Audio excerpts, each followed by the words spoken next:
In the midst of the unrest and in some cases the violence and destruction that has hit many cities across America over the past 2 weeks, Vice President Mike Pence and the Trump administration have been engaging with black leaders. The vice president himself has been spending considerable time listening to the African American community, and in particular, ministers of black churches. It's now during what is certainly one of the most extraordinary periods in recent American history, the Vice President of the United States, Mike Pence. Mr. Vice President, we appreciate you being here. Give us a sense of what you are hearing from the African American community. Well, Lou, it was my privilege to travel to Maryland to Bishop Jackson's church to meet with pastors and community leaders. We've also convened conversations here at the White House with African American leaders, as well as those in law enforcement. And what we consistently hear is, first and foremost, people want law and order on our streets. We really think there's ways that listening to law enforcement, listening to community leaders, we can advance improvements and reforms, but the contrast between what the president has done, putting law and order first, listening to law enforcement, listening to leaders in communities, looking for ways we can improve people's lives, with the radical agenda that the Democratic Party has embraced of defunding the police is truly remarkable. And I can't help but believe that tens of millions of Americans see all of this as a part of the ongoing march of the radical left to take greater and greater control of the Democratic Party. It is interesting to me that the most recent study, polling on community approval of police departments, shows 72% of Americans approve of their local police department. 72%. This also looks like a serious miscalculation, once again, by the radical Dems, who now seem to be in absolute control of the Democratic Party, and certainly a very strong problem for Nancy Pelosi and Chuck Schumer, who have to contend with with former Vice President Joe Biden leading their ticket into November.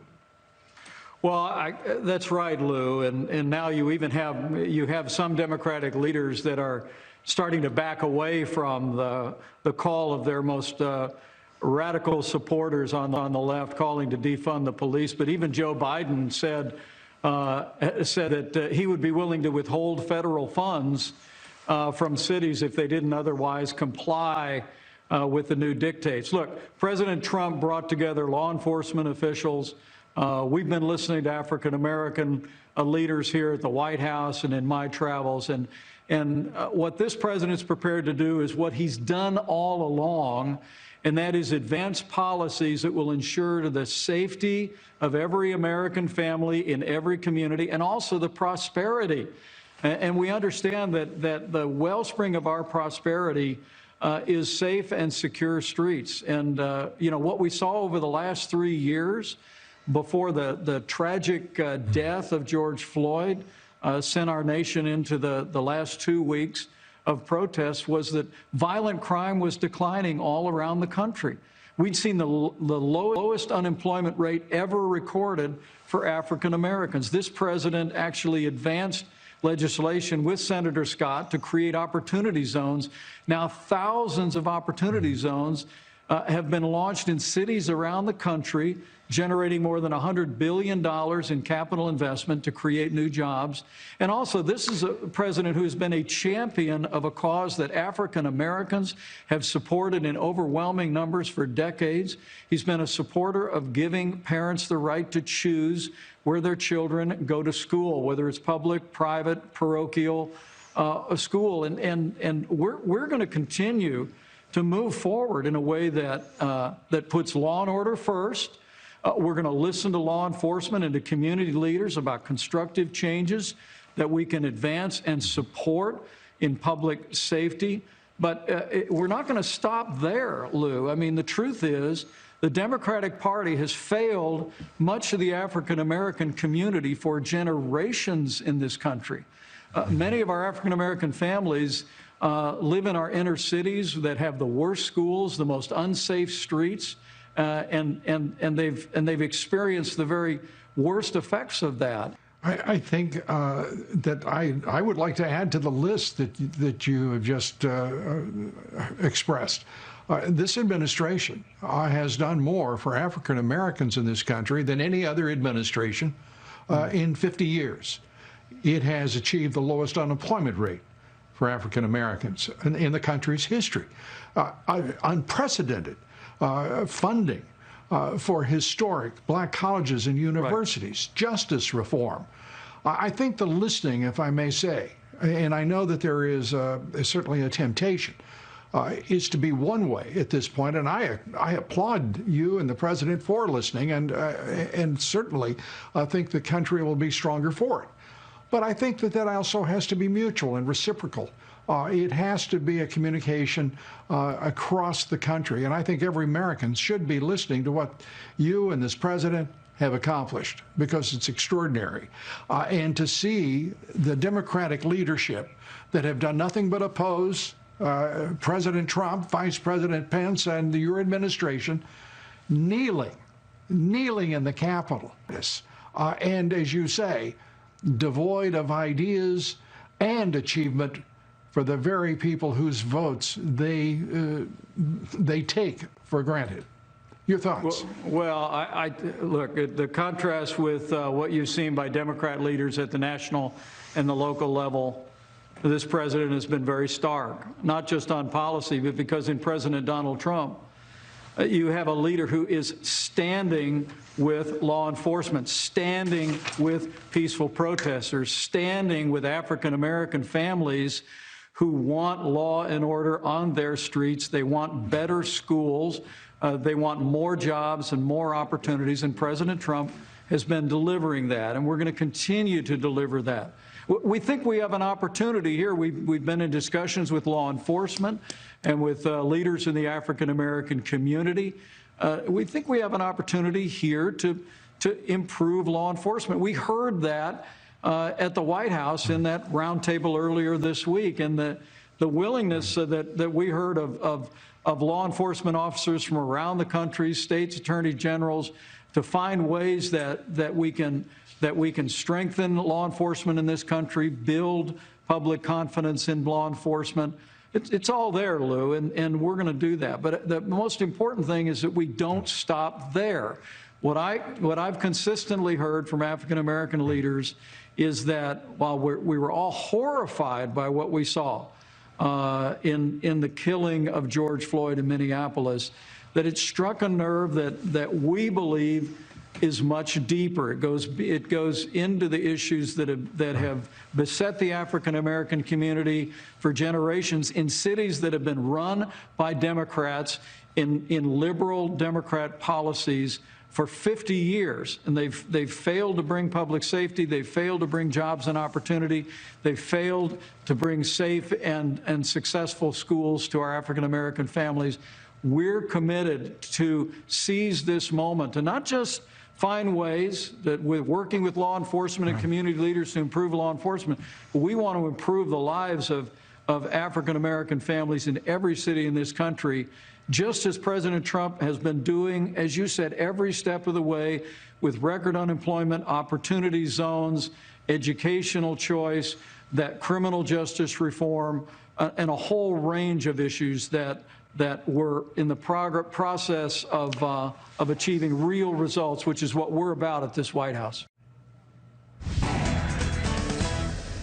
Welcome back, and with us later in the broadcast will be former acting DNI Rick Grinnell. We'll be talking with him about what he's described as the battle between the permanent bureaucracy in Washington and the rest of America. Now we return to Vice President Pence.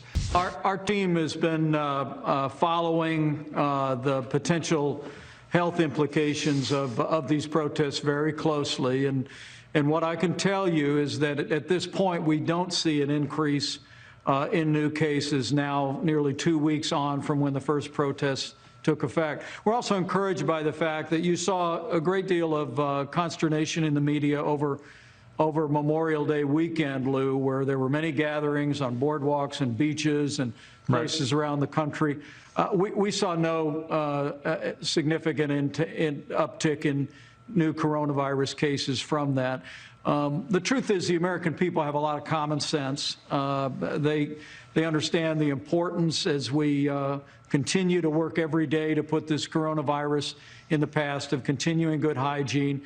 Many people at protests were wearing masks and engaging in some social distancing. And we also know for a fact, Lou, that sunlight, humidity, heat, all have a very good effect for us on defeating the coronavirus and its transmission. So we remain hopeful. We're following it. But at this point, now nearly 2 weeks on from the initial protests, we haven't seen an uptick. And the truth is, because of the decisive action the president took, shutting down all travel to China, because of the sacrifices the American people made when the president called for those 45 days to slow the spread, because of the relief efforts that the president was able to make available to businesses and families around the country, and because of, once again, of the guidance we gave to states to open up America again. We're seeing this nation coming back, our economy's coming back. All 50 states and all of our territories are open to one degree or another, and I think the American people are proving, even in the midst of these challenging times, that they can do that safely and responsibly.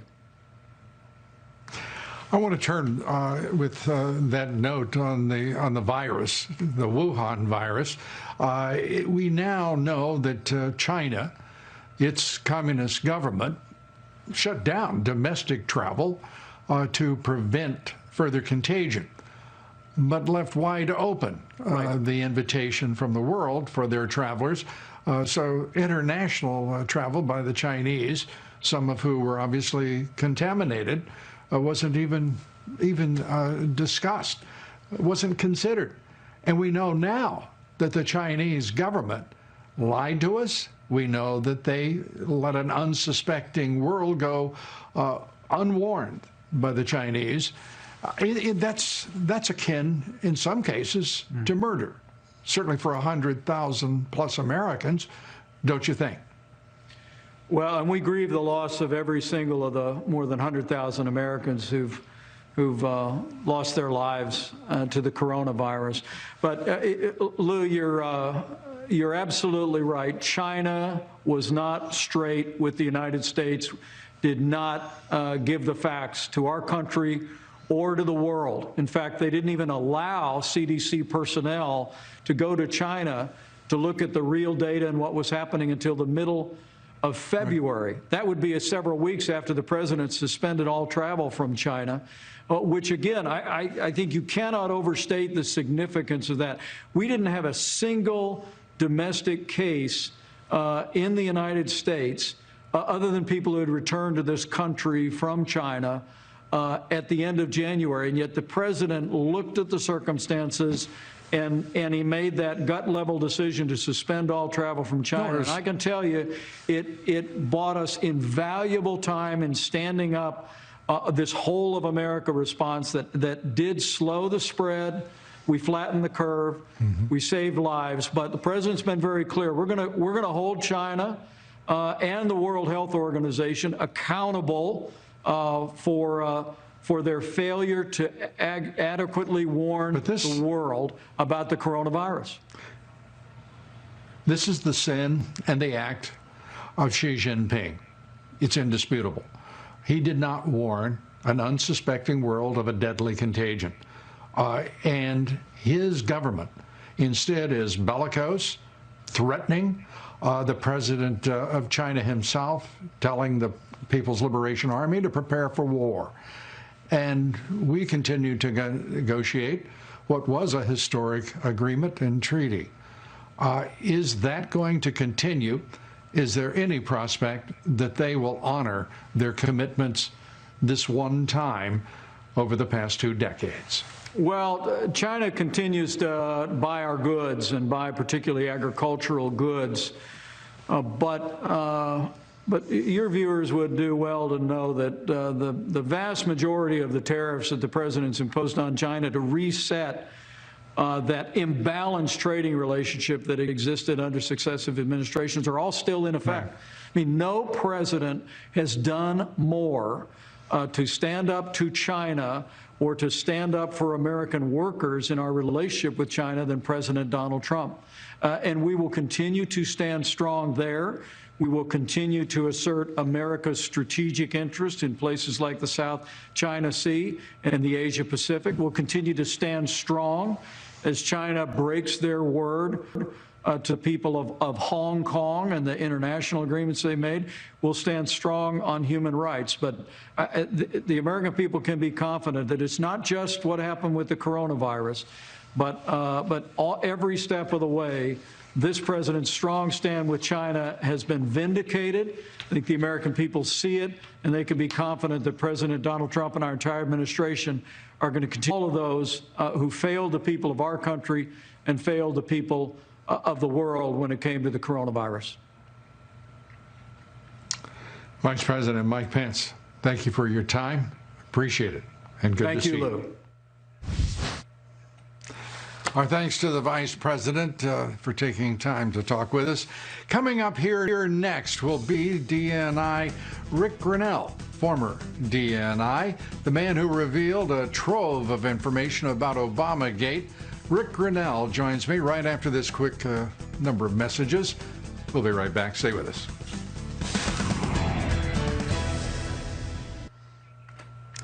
The deep state's persecution of General Michael Flynn goes on with the help of all the radical Dems. Judge Emmett Sullivan's designated partisan shadow prosecutor, John Gleeson, today arguing the Justice Department's motion to dismiss the case against General Flynn is a, quote, gross abuse of prosecutorial power. He actually said that apparently with a somewhat straight face. We should point out that Gleeson's brief was submitted. General Flynn still in the grip of what has been a 3-year torture by the Justice Department and the judicial branch. Attorney General William Barr saying there's some familiar names under investigation by U.S. Attorney John Durham. Barr didn't want to give the names, but he did say he's troubled with what Durham has found so far. Barr saying Durham's investigation does not directly involve former President Barack Obama or former Vice President Joe Biden. Well, into the use of force. Barr has said some in the crowd were throwing bricks, frozen water bottles at police, and these 1,200, bless their darling hearts, want to know something more about 15 minutes in Lafayette Park. Well, our next guest this evening spent 3 months as acting director of national intelligence, and for that, the nation is indebted to him. In that short time, he declassified a number of Obama officials, unmasking General Michael Flynn. He forced the release of all 53 interview transcripts from the House Intel Committee on, remember that, Russian collusion, declassified Susan Rice's email to herself about Flynn, and declassified notes from the Justice Department Inspector General's report on FISA abuse. I'm pleased to say joining us tonight is Rick Grinnell, and it is great to have you with us, Rick, and congratulations and our thanks for all that you have done for your country as ambassador and as DNI. It's good to see you. Let's start with the Attorney General talking about the prospect of names we're familiar with coming up in Durham's investigation. Your reaction? Look, I think Attorney General Barr is doing a great job. I got to work very closely with him. He's very thorough. He's looking at the facts and letting the facts determine the case. We clearly had a problem, Lou, and I think people are beginning to realize that the red flags that were raised early, and this is a very key point that people need to understand, the red flags that were raised early on in the Russian investigation, red flags from career officials at FBI and the CIA and other intelligence agencies saying that this was something that they shouldn't pursue, that seemed to be trumped up, that had really dubious claims with the Steele dossier. All of these red flags were pushed aside. They were done through the bureaucratic task of classifying these comments, pushing people aside. And frankly, when I saw it, I was very sad for our country, because I couldn't believe that the voices that were saying from the beginning, slow down, this doesn't seem right, this is wrong, this isn't the whole story. All of those voices were silenced and pushed away, and yet the people who clearly had political motivations to fan the flames and to make the situation much nastier than what it really was, those voices were the only voices out there. And so when I was inside and looking at this information, I was saddened, because the American people didn't get to see the full story. They got half the story. They got a little piece, and that little piece was really disingenuous to the truth. And so I think it's important. I think the American people deserve to have information. And what I wanted to do was to systematically go through and declassify the information that was from the beginning, that was used to start this Russian investigation, and let the American people see the facts. And it's shocking to see how many of these transcripts and many of these footnotes and specific pieces of information were pushed aside and not given the light, because frankly, if they had been given the light, if they had been given voice, the narrative would have fallen apart rather quickly, I think, as we saw some DOJ officials say, let's collapse this case. There is no case here, and yet it continued. Would you not also agree that this effort by the deep state, if you will, referencing both the intelligence community, specifically the Department of Justice, the FBI, could not have proceeded without a symbiotic relationship of evil, in my view, between the radical Dems, who were so politically motivated and lusting for power and frustrated at the election of this president, that they worked with those agents within the intelligence community and with the FBI and the Department of Justice, in league with a complicit national left-wing media. Without all of those characters in position and playing their roles, it just could not have been carried out successfully. Look, I think what you're touching on is the culture of Washington, D.C., and I think that you hit it on the head.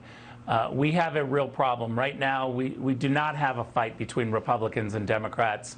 That traditional fight has given us great policy issues. Many would argue when you're in the center, you get this kind of majority movement towards progress. And we don't have that fight anymore, Lou. What we have is a permanent bureaucracy in Washington, and I include the media in that. Washington versus the rest of America. When you go to Washington, D.C., and you live there, then you can get a job in one of these bureaucracies. Why do we have all of the federal government, or at least by far the majority of the federal government bureaucracies, based in Washington, D.C.? I don't think it's healthy. I think we saw with COVID. It's not healthy when there's a pandemic. There's a whole bunch of problems that we can unpack here, but clearly when the media live in Washington, D.C., when the bureaucracy lives in Washington, D.C., they fight for their city. They have a sports team now, and they are very proud of this city, and they therefore are not going to be able to be a check and a balance on the growth of the capital, so to speak. And the American people have to understand that Donald Trump, when he was elected, he talked about changing the culture, changing the way that it's done. And this was an affront to the people in Washington, D.C. They did two things. One, almost 70 Democrats refused to show up at the peaceful transition of power. Now, right. Lou, I worked at the State Department for 11 years. If that happened in another country, we would call it out. We would say, grow up and go to the inauguration. Go to the process and show that you can be peaceful. We had almost 70 Democrats, sitting members, completely say that they're not even showing up. We have a problem in Washington, and I think Donald Trump put his finger on it, and they are lashing out against him because of it. And we have, let's be straightforward, we have an Obama problem. Members of his administration unmasking, amongst others, General Michael Flynn. I know you've got some strong views about unmasking and what did occur, and we'll take that up with Rick Grinnell as we continue the conversation in just a few moments. Stay with us. We'll be right back.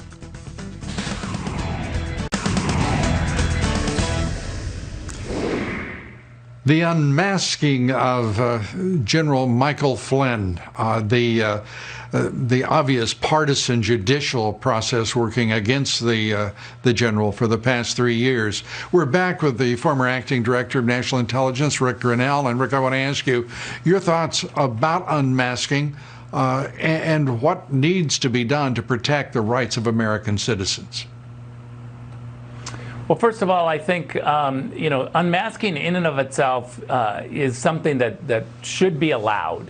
In certain cases, I think it's important for policymakers to see that there are Americans who may be swept up in something, and maybe they need to know because they don't know what's going on. And so there are a variety of reasons why you could and should be able to unmask. But what I did when I went to the office of the Director of National Intelligence and I saw the information, Lou, to me there's a higher bar from the election day of Donald Trump until the inauguration day of Donald Trump. In that transition period, that's when we know that Trump and his team, President Trump and his team, are coming in. That's when we know that the Obama team is going out, and we know exactly who is going to be replacing whom. It's very important for a peaceful transition of power to be peaceful and to be cooperative. I think President Bush gave that to President Obama. They worked very closely. Matter of fact, I could tell you that that happened because Susan Rice and Samantha Power, in their House testimony, admitted that during the transition between Bush and Obama, they worked very closely with President Bush's team, and they also were talking to foreign leaders during that transition. But for me, when the unmasking... We've just got a few seconds, Rick. I apologize. Well, when Flynn was unmasked during that period, that short period of time, that was troubling for me. That was a higher bar, and that's why I unmasked those names, to show who did that. Rick Grinnell, I enjoyed talking with you. Thanks for being here. And whenever you decide what you're doing next, we wish you all of the best and great success. Stay with us. We're coming right back. Like me on Facebook. Follow me on Instagram at Lou Dobbs Tonight. Thanks for joining us. See you tomorrow. Good night from Sussex.